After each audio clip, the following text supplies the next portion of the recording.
मेरा नाम अमीशा है।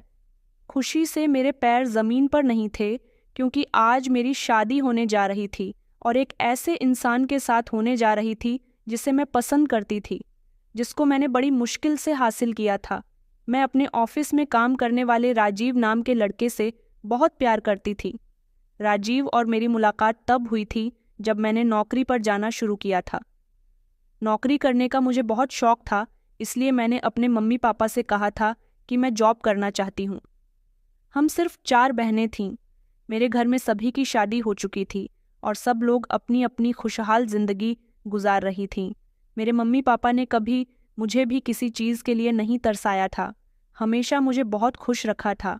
मेरे शौक को पूरा करने के लिए उन्होंने मुझे जॉब करने की परमिशन दे दी थी।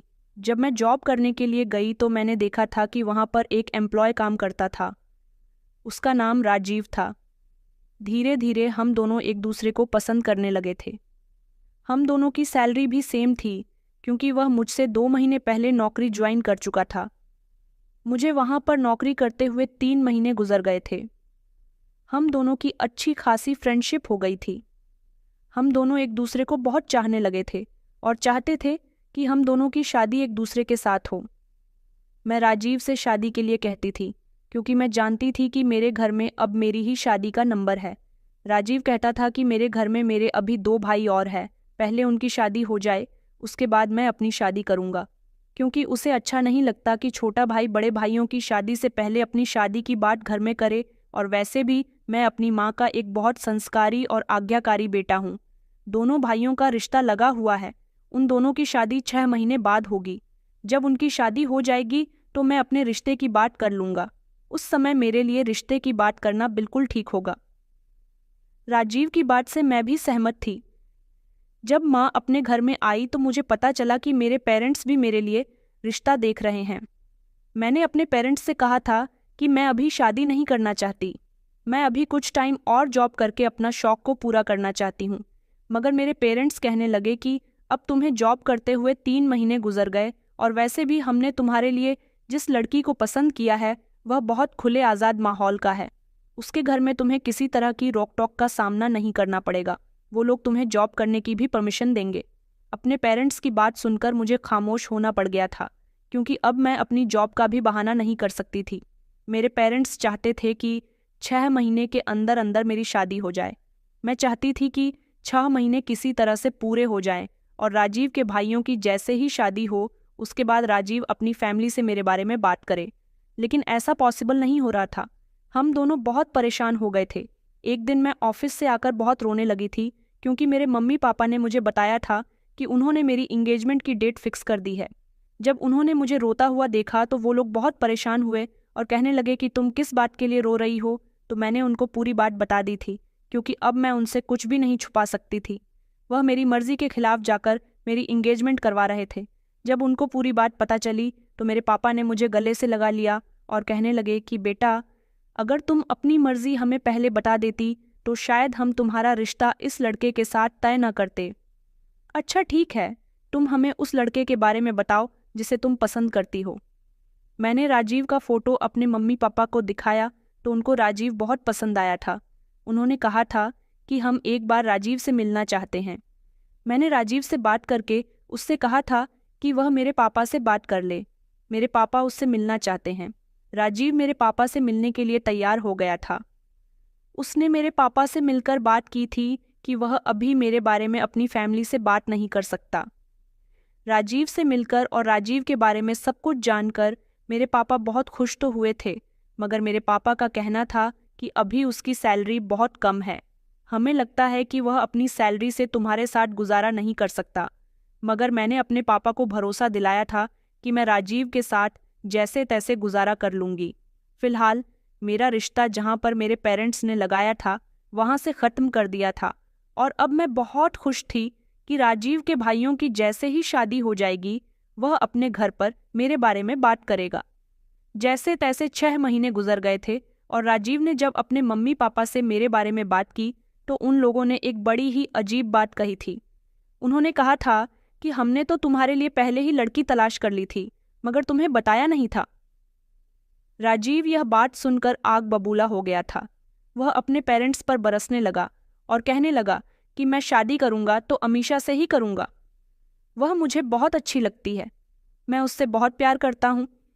मम्मी कहने लगी कि वह लड़की तुम्हारे साथ नौकरी करती है, वह इस घर की गृहस्थी को अच्छी तरह से नहीं संभाल सकती, क्योंकि नौकरी करने वाली लड़कियों का दिमाग हमेशा घर से बाहर ही होता है। उसने अपनी मम्मी को यकीन दिलाया था कि मैं उसके घर को अच्छी तरह से संभाल लूंगी और उसके पेरेंट्स की भी सारी जिंदगी सेवा करूंगी। बड़ी मुश्किल से राजीव के पेरेंट्स हम दोनों की शादी के लिए माने थे। राजीव के दोनों भाई अपनी अपनी पत्नियों को लेकर दूसरे घरों में शिफ्ट हो गए थे, क्योंकि उन दोनों ने अपने कारोबार से अपने अपने अलग घर बनाए थे। राजीव भी उस घर में अपने पेरेंट्स के साथ रहता था, इसलिए उसकी मम्मी चाहती थी कि राजीव की पत्नी ऐसी आए जो उन लोगों के साथ अच्छी तरह से एडजस्ट कर ले।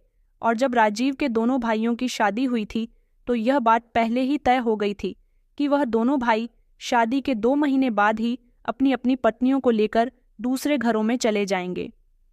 राजीव के दोनों भाइयों का बिजनेस काफ़ी अच्छा था, जबकि राजीव मामूली सी नौकरी किया करता था। मगर मैंने सोच लिया था कि मैं तो राजीव से ही शादी करके रहूंगी। अब राजीव के घर में सिर्फ उसके पेरेंट्स और उसकी छोटी बहन थी। कुछ दिनों बाद राजीव की पूरी फैमिली हमारे घर पर मेरा रिश्ता लेकर आ गई थी। उसके घर के सभी लोगों को मैं बहुत पसंद आई थी। बस उसकी मम्मी को यही लगता था कि मैं नौकरी करने वाली लड़की उनके घर को अच्छे से नहीं संभाल सकूंगी। यह उनकी गलतफहमी थी, क्योंकि हर नौकरी करने वाली लड़की गलत नहीं होती। फिलहाल आज मेरी शादी का दिन था। मैं बहुत खुश थी। राजीव के साथ मेरी शादी होने जा रही थी। मैं उसके साथ अपनी ज़िंदगी की नई शुरुआत करने वाली थी। बारात मैरिज हॉल पर आ गई थी और सारी रस्में पूरी होने के बाद मुझे विदा करके मेरे पति के साथ भेज दिया जा रहा था। जब मैं अपनी ससुराल आई तो मैंने देखा कि मेरी ननद ने मेरा बहुत अच्छा स्वागत किया था। मेरी दोनों जेठानी भी वहाँ पर मौजूद थीं। मेरी दोनों जेठानियों को शादी के 2-3 दिन बाद ही अपने अपने घरों को वापस जाना था। वो लोग इस शादी से बहुत खुश थीं। अगर मूड किसी का खराब था तो वो थी मेरी सास। न जाने क्यों उन्हें मुझसे क्या दिक्कत थी। मैंने अपने पति से जब इस बारे में पूछा तो उन्होंने कहा कि तुम मम्मी पर ध्यान मत दो, उनको यही लगता है कि घर से बाहर निकलने वाली लड़कियों का कैरेक्टर ठीक नहीं होता। वो नौकरी करने के अलावा गृहस्थी के बारे में कुछ नहीं जानती। तुम फिक्र मत करो, धीरे धीरे तुम उनका दिल जीत लेना और वो ठीक हो जाएंगी। मुझे उम्मीद है कि तुम इस घर में सबका दिल जीत लोगी। मैंने अपने पति से वादा किया था कि मैं सबका बहुत ख्याल रखूंगी। राजीव के साथ मेरी शादी की पहली रात निकल चुकी थी। मेरी जिंदगी की नई शुरुआत हो चुकी थी। मेरी सास तो मुझसे ज़्यादा बातें नहीं करती थी, मगर ससुर बहुत अच्छे थे। मेरे ससुर को मेरे पति ने किराना स्टोर करवा दिया था, जो हमारे घर से थोड़ी ही दूरी पर बना हुआ था। मेरे ससुर मुझे अपनी बेटी की तरह ही समझते थे। मेरी नंद बहुत अच्छी थी, मेरा बहुत ख्याल रखती थी। उसका नाम रिंकी था। रिंकी सिर्फ 18 साल की थी। हम दोनों एक दूसरे के साथ बहुत खुश रहते थे। मैंने अपनी सास से कहा था कि वह घर का कोई काम ना किया करे, घर के सारे काम मैं ही किया करती थी। मेरे ससुर हमेशा मेरी सास से कहते थे कि देखो बहू कितनी अच्छी है, उसने घर की सारी जिम्मेदारी को संभाल लिया है, तुम्हें तो अब सारा दिन कोई भी काम नहीं करना पड़ता। मेरी सास मेरे ऐसे बिहेवियर से खुश तो बहुत होती थी, मगर अपनी जुबान पर मेरी तारीफ लाना नहीं चाहती थी। मेरी ननद सारा दिन मेरे साथ काम में लगी रहती थी और हम मिल बांट कर घर के सारे काम कर लिया करते थे। मेरे पति ने जब देखा कि मेरे आने के बाद घर का माहौल बहुत खुशी भरा हो गया तो मेरे पति भी बहुत खुश होते थे। मेरी ज़िंदगी तो राजीव के साथ बहुत अच्छी गुजर रही थी। मेरी एक दोस्त थी निशा, जो मेरी शादी पर भी आई थी और उसने मेरी बहुत तारीफ़ की थी। निशा की इंगेजमेंट हो चुकी थी, उसकी शादी में अब भी समय था। निशा का उसके भाई के अलावा इस दुनिया में कोई भी नहीं था। उसके पेरेंट्स बचपन में ही दुनिया से जा चुके थे। वह मेरी बहुत अच्छी दोस्त थी। पहले तो हम लोग जल्दी जल्दी एक दूसरे से मिल लिया करते थे, लेकिन जब से मेरी शादी हुई थी उससे मेरी मुलाकात नहीं हुई थी। मैंने देखा कि एक दिन निशा मेरे घर आई थी और उसके साथ उसका भाई भी आया था। मैंने उसको भी घर के अंदर बुला लिया था और वह मेरे पति के साथ बातें करने के लिए बैठ गया था, जबकि निशा मेरे कमरे में बैठी हुई थी। उसी समय मेरे कमरे में मेरी ननद आ गई और वह भी निशा को देखकर बहुत खुश हो रही थी। उसने निशा से बहुत अच्छी जान पहचान बढ़ा ली थी। मेरी दोस्त निशा कहने लगी कि तुम्हारी नंद तो बहुत अच्छी है। मैंने कहा था कि हाँ, मेरी नंद मेरे साथ दोस्तों की तरह ही रहती है। थोड़ी देर बैठकर निशा और उसके भाई हमारे घर से चले गए थे। मैं बड़ी हैरान थी कि निशा कई बार मेरे मायके भी मुझसे मिलने के लिए आई थी और हम दोनों भी एक दूसरे के साथ घूमना फिरना करते थे। तब तो कभी निशा अपने भाई को अपने साथ नहीं लेकर आई थी, तो आज मेरी ससुराल में उसके भाई का यहाँ आना मुझे कुछ खटक सा रहा था। न जाने क्या बात थी। फिर मैंने इस बात को इग्नोर किया और मैं अपनी ननद को आवाज़ लगाने लगी। रिंकी शायद कमरे के अंदर कुछ कर रही थी, उसे मेरी आवाज़ नहीं जा रही थी। रिंकी ने और मैंने खाना नहीं खाया था, जबकि हम लोग बाकी सबको खाना दे चुके थे। मैं ज़्यादातर रिंकी के साथ ही खाना खा लिया करती थी, क्योंकि मेरे पति लेट नाइट घर आते थे। आज संडे था, इसलिए वो घर में ही मौजूद थे। मैं रिंकी के कमरे में गई तो देखा कि वह मोबाइल में बहुत बिजी थी। न जाने वह मोबाइल में क्या कर रही थी। उसके चेहरे पर एक मुस्कुराहट थी। मैंने जब उसके कमरे में जाकर उसे आवाज़ लगाई तो उसने घबराकर मुझे देखा था और झट से मोबाइल नीचे कर दिया था। मैंने कहा कि रिंकी आओ, हम दोनों खाना खा लेते हैं, तो वह मेरी बात सुनकर जल्दी से अपना मोबाइल कमरे में ही छोड़ डालकर मेरे साथ खाना खाने के लिए आ गई थी। बस उसी दिन के बाद से ही मैंने अपनी नंद के अंदर बहुत बदलाव देखे थे। न जाने मेरी नंद को क्या हो गया था, वह पहले से भी ज़्यादा खुश रहने लगी थी। कुछ दिन गुजरे थे कि फिर से निशा और उसका भाई हमारे घर आ गए। मैंने निशा से पूछा था कि तुम अपने भाई के साथ ही हर जगह जाती हो क्या?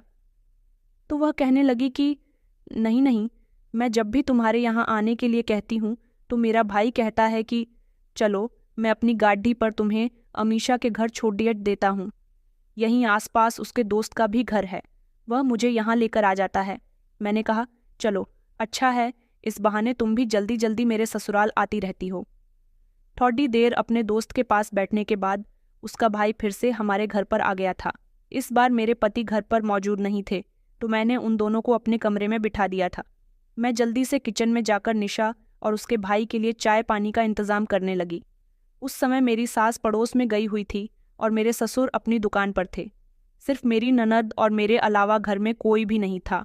मेरी ननद कहने लगी कि भाभी, मैं भी आपकी हेल्प कर देती हूँ।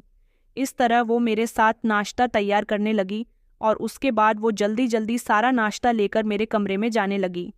मैंने देखा था कि रिंकी ने अचानक अपने कपड़े चेंज कर लिए थे और मैंने उसके चेहरे पर गौर किया तो देखा था कि उसके चेहरे पर थोड़ा सा मेकअप भी हो रखा था। रिंकी की ऐसी हरकतों से मैं हर बार चौंक जाती थी। मेरी दोस्त और उसका भाई हमारे घर से जा चुके थे। अब की बार निशा को मेरे घर आए हुए काफ़ी दिन हो गए थे। रिंकी मुझसे पूछने लगी थी कि आपके दोस्त को आए हुए अब काफ़ी दिन हो गए, आप उनको हमारे घर बुला लो। मैंने कहा था कि नहीं, मुझे उसका इतनी जल्दी जल्दी यहाँ पर आना अच्छा नहीं लगता। वो खुद तो आती ही है और साथ में अपने भाई को भी लेकर आई है। न जाने उसे क्या हो गया।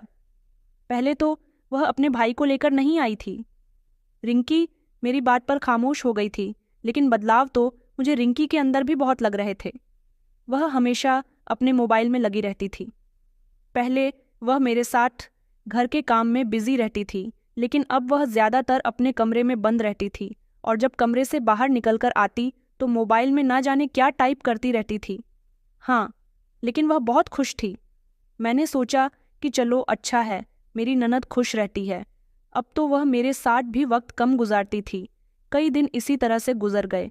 मेरे सास ससुर का बिहेवियर भी मेरे साथ अच्छा हो गया था, क्योंकि उन लोगों को यकीन हो गया था कि उनकी बहू के बारे में जैसा उन्होंने सोचा था वह वैसी बिल्कुल भी नहीं है। मैंने इस घर को बहुत अच्छे से संभाल लिया था और सब लोगों का भरोसा जीत लिया था। मैं सबकी बहुत सेवा करती थी। मेरी ननद कॉलेज में पढ़ रही थी।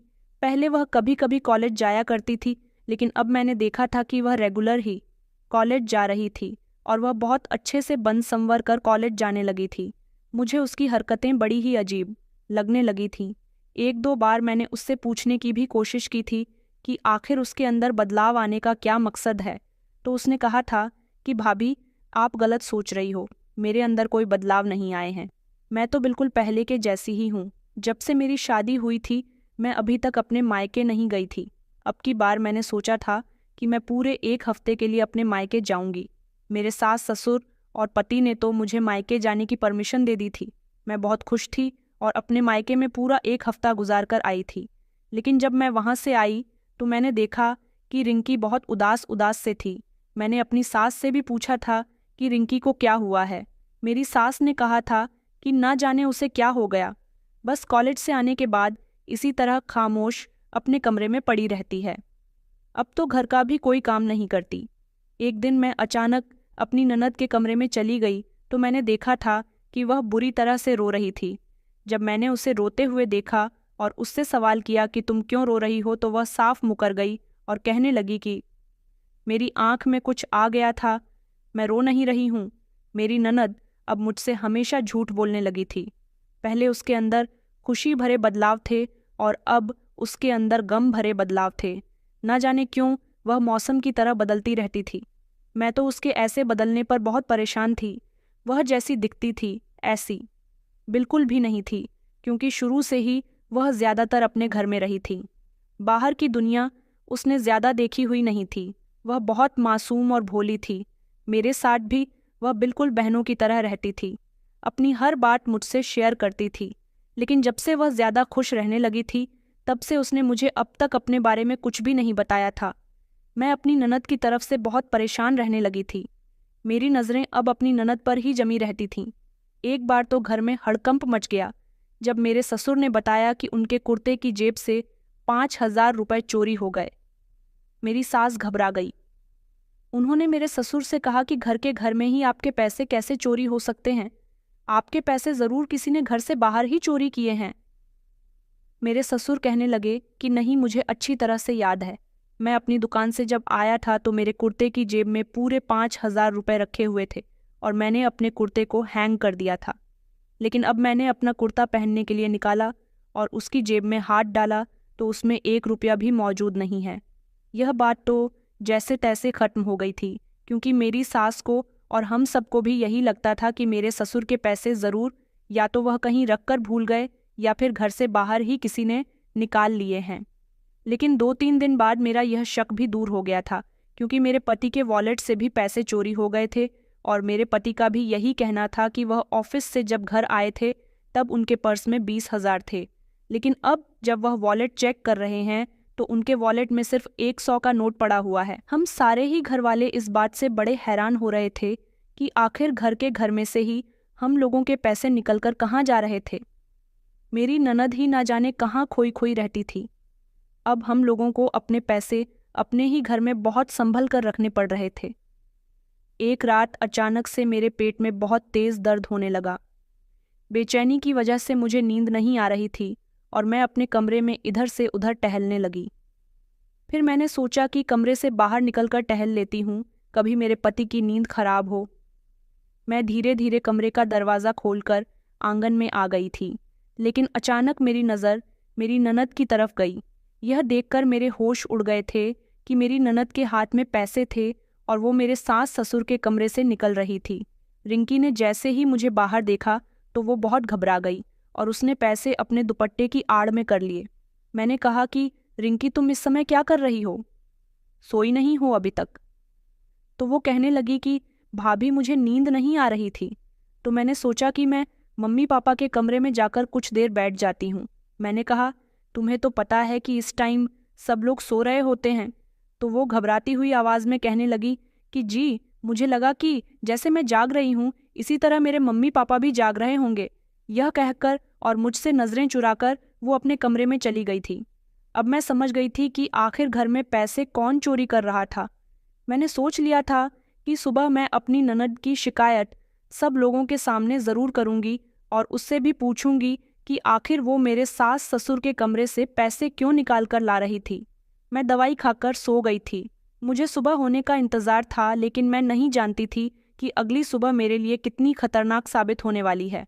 मैंने तो सोचा था कि मैं अपनी नंद की सच्चाई सामने लेकर आऊँगी, मगर मेरी ननद ने तो उल्टा मुझ पर ही वार कर दिया था, क्योंकि सुबह मेरी नंद मेरी सास से मेरी शिकायत कर चुकी थी कि रात मैंने भाभी को देखा था, वो आपके कमरे से पैसे चोरी करके निकल रही थी।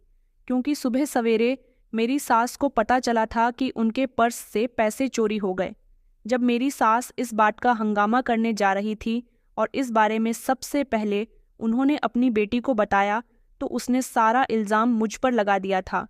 उसने कहा था कि उसने खुद मुझे अपनी आंखों से उनके कमरे से निकलते हुए देखा।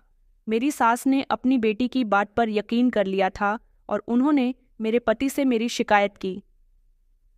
सुबह सुबह ही घर में एक नए हंगामे ने जन्म ले लिया था। मेरी सास चिल्ला चिल्ला कर कह रही थी कि जिस दिन से यह घर में आई है उसी दिन से हमारे घर में पैसे चोरी हो रहे हैं।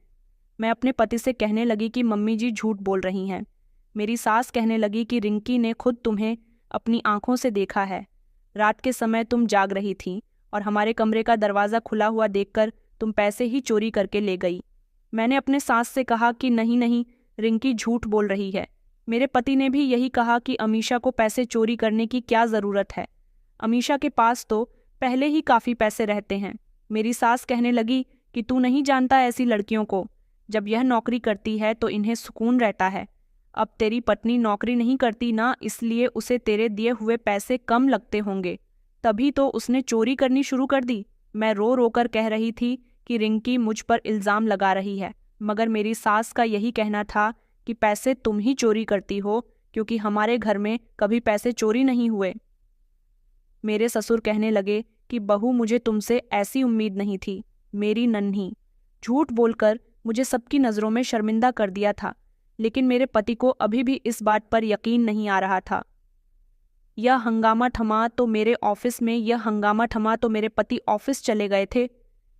मेरे ससुर भी दुकान पर चले गए थे। मेरी सास थी कि मुझे बात बात पर चोरनी होने के ताने दे रही थी। मुझे अपनी ननद पर बहुत गुस्सा आ रहा था। मैं झट से अपनी ननद के कमरे में गई और जाकर उससे दो टूक अंदाज में बात की। मैंने कहा, यह तुम्हारी क्या हरकत है? मैं अच्छी तरह से जानती हूँ कि कल रात पैसे मैंने चोरी नहीं किए, बल्कि तुमने चोरी किए थे। मैंने तुम्हें मम्मी पापा के कमरे से निकलता हुआ देखा था और तुम्हारे हाथ में पैसे भी देखे थे। इससे पहले मैं तुम्हारी उनसे शिकायत करती, तुमने मुझ पर ही चोरी का सारा इल्ज़ाम लगा दिया। मुझे तुमसे ऐसी उम्मीद बिल्कुल भी नहीं थी रिंकी। मैं तुम्हें कभी माफ़ नहीं करूँगी। तुमने मुझे मेरे ससुराल वालों की नज़रों में गलत साबित कर दिया। ये कहते हुए मेरी आंखों में आंसू आ गए थे। मैं रोने लगी थी। रिंकी मुझे तसल्ली देने के लिए मेरी तरफ बढ़ी तो मैंने उसे झटक दिया और कहा कि मुझसे दूर रहो। मैं तो तुम्हें बहुत अच्छा समझती थी, अपनी दोस्त समझती थी, मगर मुझे नहीं पता था कि तुम इतनी चालाक निकलोगी। मेरा ऐसा कहना था कि रिंकी फूट फूट कर रोने लगी और कहने लगी कि भाभी, मुझे माफ़ कर दो, मुझसे बहुत बड़ी गलती हो गई। अगर मैं इल्ज़ाम आप पर न लगाती तो आप मेरी शिकायत मम्मी पापा से कर देती। रिंकी की बात सुनकर मैंने उसे चौंक कर देखा था। मैंने कहा, इसका मतलब तुमने जानबूझकर यह सब कुछ किया था। तुम मुझे बताओगी कि आखिर तुम्हें अपने ही घर में चोरी करने की क्या ज़रूरत पड़ गई है? रिंकी बहुत बुरी तरह से रो रही थी और कहने लगी कि भाभी, मैं बहुत बड़ी मुसीबत में फंस गई हूँ। प्लीज़ आप मुझे माफ़ कर देना। मैं आपको यह सब कुछ बताना तो नहीं चाहती, लेकिन मैं आपकी नज़रों में भी गलत नहीं बनना चाहती। मैंने रिंकी से कहा था कि अच्छा ठीक है, मुझे तुम बताओ कि क्या बात है। उसने मुझसे वादा लिया कि मेरी बात सुनकर आप गुस्सा नहीं होना और प्लीज़ मुझे माफ़ कर देना। मैं एक बहुत बड़ी परेशानी से गुजर रही हूँ। मैंने उसे तसल्ली दी और कहा कि तुम मुझे बताओ कि क्या बात है। फिर उसने मुझे एक ऐसी बात बताई जिसे सुनकर मेरे होश उड़ गए थे। रिंकी ने मुझे बताया कि मैं एक लड़के से प्यार करती हूँ। मैं उसकी मोहब्बत में इतनी दीवानी हो गई थी कि मुझे उसके अलावा कुछ नज़र नहीं आता था। पहले मेरी उससे काफ़ी दिनों तक मैसेज से बात होती रही, फिर धीरे धीरे हम दोनों ने कॉल पर बात करनी शुरू कर दी और उसके बाद हम दोनों ने एक दूसरे से मिलना भी शुरू कर दिया था। मैं कॉलेज के बहाने उससे मिलने जाती थी।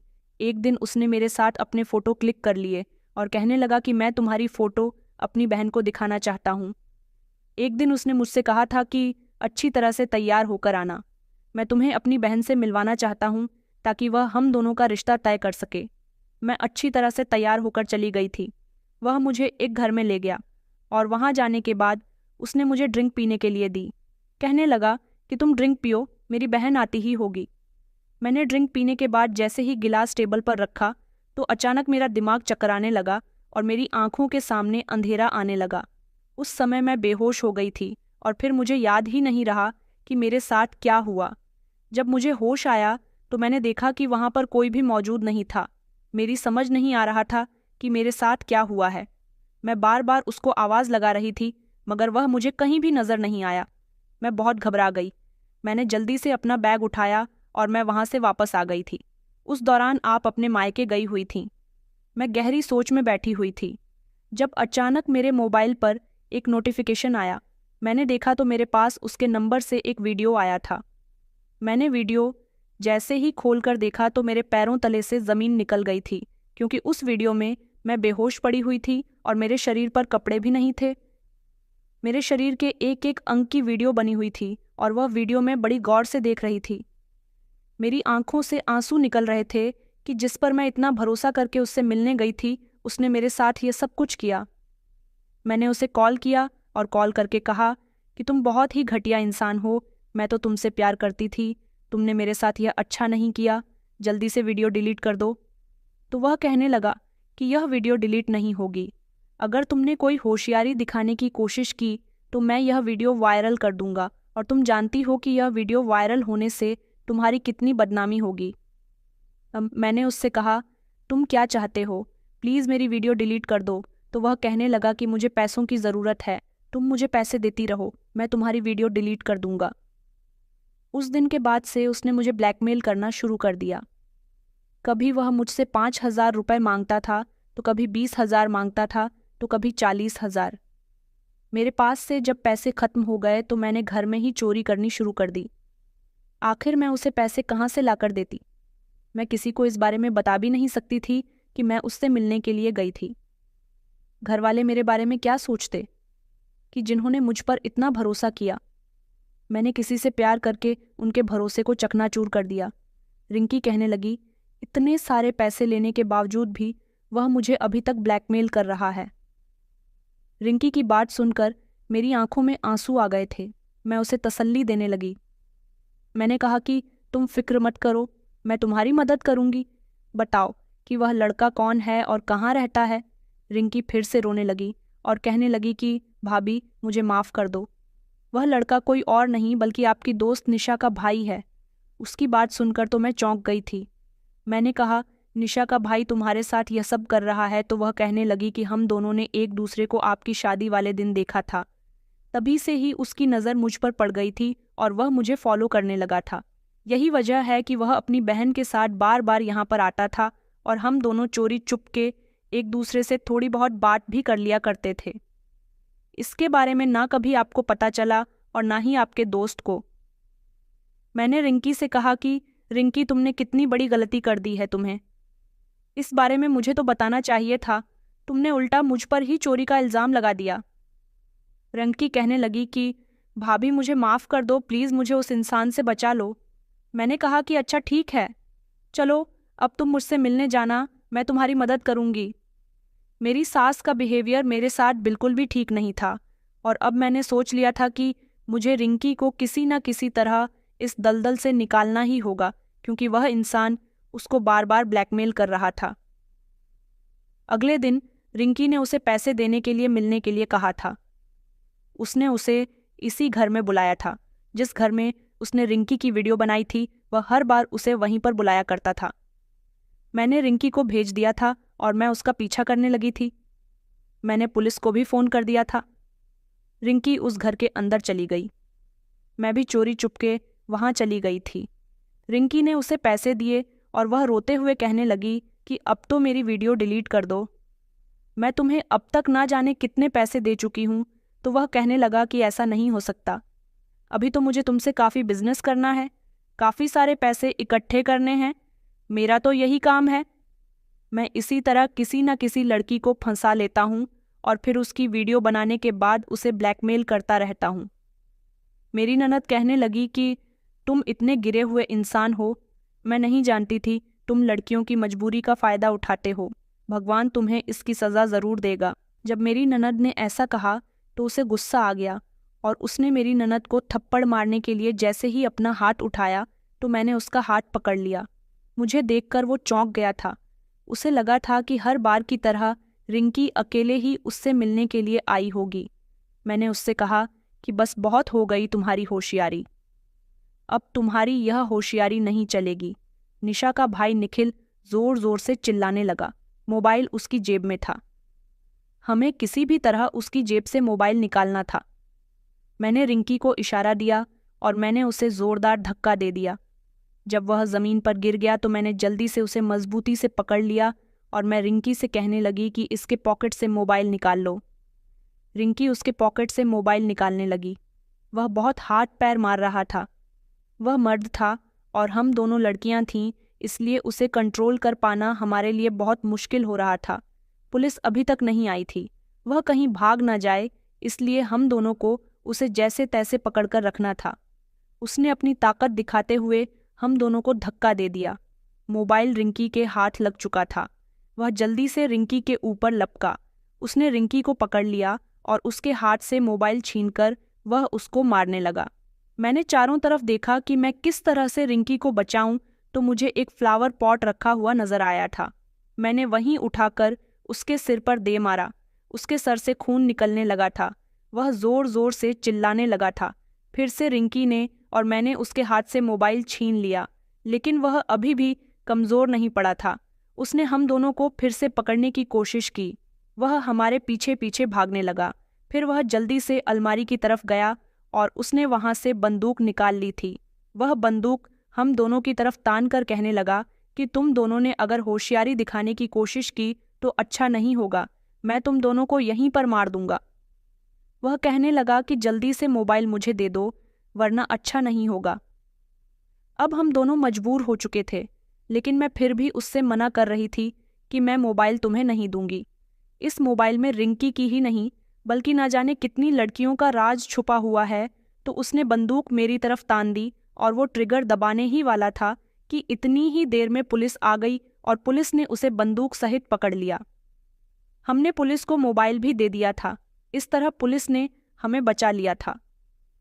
पुलिस के सामने निखिल की सारी सच्चाई खुलकर आ गई थी। उसने अपना जुर्म कबूल कर लिया था कि वो रिंकी के साथ ही नहीं, बल्कि ना जाने कितनी लड़कियों के साथ ऐसा कर चुका था। वो कोई काम धंधा तो करता नहीं था। वो इसी तरह से लड़कियों को अपने प्यार के जाल में फंसाकर उन्हें ब्लैकमेल किया करता था। पुलिस ने उसको और उसके मोबाइल को हिरासत में ले लिया। निशा के भाई की सच्चाई निशा को भी अब पता चल गई थी। जब उसे अपने भाई के बारे में पता चला तो उसने अपने भाई को उसके हाल पर छोड़ दिया। वो तो अपने भाई की शक्ल भी नहीं देखना चाहती थी, क्योंकि वो कई लड़कियों को पैसे लाने के लिए इसी तरह से मजबूर कर चुका था। रिंकी ने घर आने के बाद सब लोगों को अपने बारे में सब कुछ बता दिया था। मेरी सास को जब पता चला कि रिंकी इतनी बड़ी परेशानी से गुजर रही थी और चोरी भी कर रही थी, और चोरी का सारा इल्ज़ाम उसने मुझ पर लगा दिया था, जिस पर मेरी सास ने मुझे ढेर सारी बातें सुनाई थीं। मेरी सास ने मुझसे माफ़ी मांगी। मैंने उनकी बेटी की मदद की थी, इसलिए वह मेरी एहसानमंद हो गई। इस तरह मेरी ननद की प्रॉब्लम सॉल्व हो गई थी। मेरी ननद आज भी मेरी एहसानमंद है। हमने अपनी ननद का रिश्ता अच्छी जगह तय कर दिया। शायद यह सब कुछ मेरी मदद के बिना मेरी ननद के लिए करना इतना आसान नहीं होता। मैं सारी लड़कियों से यही कहना चाहूँगी कि हिम्मत दिखाइए और अपने लिए खुद स्टैंड लेना सीखिए, क्योंकि कुछ लोग ऐसे होते हैं जो आपकी मजबूरी का फ़ायदा काफ़ी हद तक उठा लेते हैं। उन लोगों को सज़ा दिलवाने का काम आपका है, इसलिए आप उनकी धमकी में आकर मजबूर ना हो, बल्कि कोई ऐसा प्लान बनाएं जिससे आप उन्हें कड़ी से कड़ी सज़ा दिलवा सके। मेरी ननद बहुत सीधी थी, इसलिए वो आसानी से निखिल के हाथों मजबूर हो रही थी। ऐसी ना जाने कितनी लड़कियां हैं जो लड़कों पर भरोसा करके उनकी शिकार बन जाती हैं। ज़रूरी नहीं है कि हर इंसान आपसे सच्चा प्यार करता हो, इसलिए किसी पर भी आंख बंद करके भरोसा ना करें। कुछ ऐसे भी दरिंदे होते हैं जो प्यार के नाम पर आपके साथ धोखा कर जाते हैं। सावधान रहें, अपना ख्याल रखें और ज़्यादा से ज़्यादा अपने आप को बचाने के लिए जुल्म के खिलाफ लड़ें। तो दोस्तों, कहानी पसंद आई है तो वीडियो को लाइक करें। चैनल पर नए हैं तो चैनल को सब्सक्राइब करें और नोटिफिकेशन को ज़रूर दबाएं ताकि अगली अपडेट सबसे पहले आपको मिले। धन्यवाद।